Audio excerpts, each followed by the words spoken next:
Ever since Lenovo bought Motorola, we haven't really come across a smartphone that was both powerful and exciting for regular customers, especially in China. We have been waiting for an interesting model from Motorola for a while, but this year, that wait ended with the launch of the new Motorola Edge S. As the first Snapdragon 870 phone, the brand is trying to regain its footing in the mobile industry. So let's see how good the Motorola Edge S is in real life. Although it comes in a compact box, Motorola has thankfully decided to still include a charger and a cable inside the box. It is worth mentioning that the Edge S case did not come separately in the box. Rather, it was already installed on the phone. I guess this should be the secret of how it is possible to make the box so small when there is a charger included. If there is one word to describe the hands-on experience, it would be rough. It weighs 215 grams and is 9.69mm thick. Add a 6.7-inch screen to the phone and it feels really bulky. The good thing is that the screen aspect ratio is 21:9, and it's not particularly hard to grip. On the front you'll find a 1080p dual-hole punch screen with a 90Hz refresh rate. It is rare that the two holes are not combined into one oval shape. The back cover reflects purple or blue light when viewed at different angles. It looks like glass, but it's actually plastic. There is a fingerprint sensor on the side and even a headphone jack, which was surprising. And there is an additional multifunction button. It can be customized to open customized programs with one click. Double tapping on the finger sensor can also trigger a similar function. However, some details of the Edge S are not so good.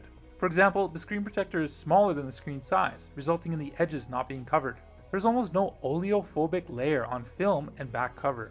So the entire phone will be covered in fingerprints after a few hours of handling, which makes the display very shabby. The top and bottom bezels are also very wide. Yes, I agree it retails for a cheap price, but there are still plenty of phones in this price range which are more refined than this. Unfortunately, if you are someone who wants a phone that feels premium, this may not live up to your expectations. That being said, I know that users who actually get this phone will be for its processor. This year's Snapdragon 888 was so powerful resulting in overheating issues. So can the Edge S with Snapdragon 870 give us a satisfactory performance? On Antutu benchmark, the phone screen scored a respectable 640,000, while in the 3D mark it got around 4,900. Compared to the Mi 11 Snapdragon 888, the gap is still very obvious, but benchmark tests only show their peak performance, and gaming is the only real way to check the true level of sustained performance output for a smartphone. So let's play some games on the device. PUBG naturally goes without saying, ran at almost 60 FPS. Genshin Impact was better optimized for the Snapdragon 888 chip after a recent update. We compare this to the retested Mi 11. The Edge S had an average frame rate of only 47 FPS, whereas the Mi 11 can reach 53 FPS. The Edge S averaged around 48 FPS in Bright Ridge, while the Mi 11 averaged 52 FPS. So there is a visible difference in performance in terms of numbers, but in terms of real-world experience, the Snapdragon 870 still has the edge. The Snapdragon 888's frame rate plummeted when it overheated, which could be noticeably felt, but the Snapdragon 870 is largely immune to the phenomenon. And the Edge S tops out at around 50 degrees Celsius. However, the Mi 11 can still reach up to 55 degrees Celsius. It's already hard to hold the phone when you are gaming, so if the Edge S is used as a phone dictated to gaming, I think it's still not good.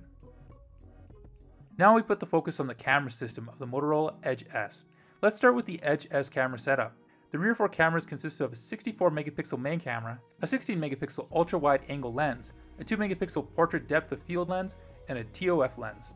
The daytime performance of the main camera is relatively good with natural colors. Apart from the highlights and purple fringing issue, which were not so well controlled, the camera quality was quite satisfactory for a phone at this price point. The nighttime performance is not as good as the daytime. Highlights overflow details in dark are lost and noise is noticeable. Turning on night mode only improves the exposure imbalance, but the other shortcomings remain the same. At night, it's fine for recording, but note that you can't expect much from its video performance in low light. We also tested the ultra resolution mode. This mode outputs 64 megapixel photos, but the difference in sharpness compared to the straight out 16 megapixel photos is hardly noticeable.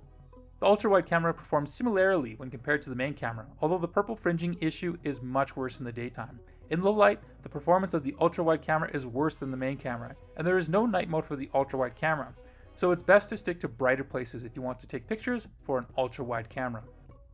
The ultra-wide camera can also take macro photos. The photos are good, but because there is no OIS, you need to keep your hand very steady when you shoot.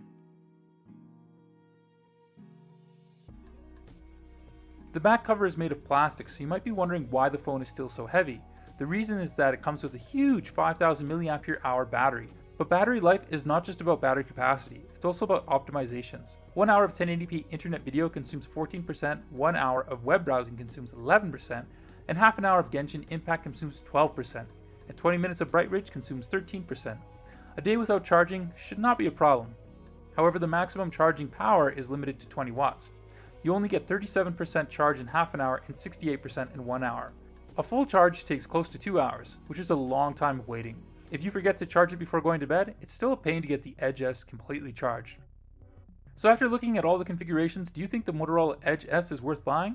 Well, it's not great in a lot of areas, but with the Snapdragon 870 and 5000 mAh battery and a very cost-effective price, it makes for an excellent gaming smartphone. If you're on a budget and want a gaming phone, you should definitely consider it. So that's it for today.